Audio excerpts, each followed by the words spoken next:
take this advice. Wallahi, we've tried it and it works tremendously. Very simple, yet very hard to implement. Rasul sallallahu alaihi wasallam said, "Min husni Islam al-mar'i tarkuhu ma la ya'nih." A person to improve their Islam is to leave that which does not concern them. Don't go into areas that are not your business. Don't ask about things that are not your concern. Don't pry into things that don't concern you. Anything in life.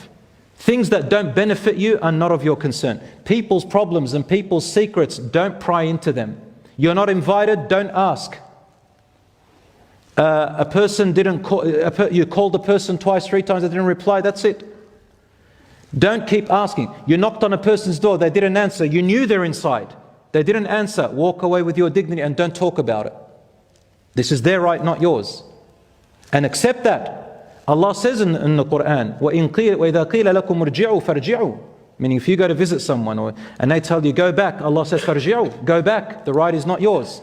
Don't sit there talking about and say, I know they're in there and they're this and they're that. This is not your business. Allahu alam what is within there. And that's a high value person. Don't get involved in businesses that are not yours, and watch how less stress your life is, how healthier you'll be, how you'll sleep better,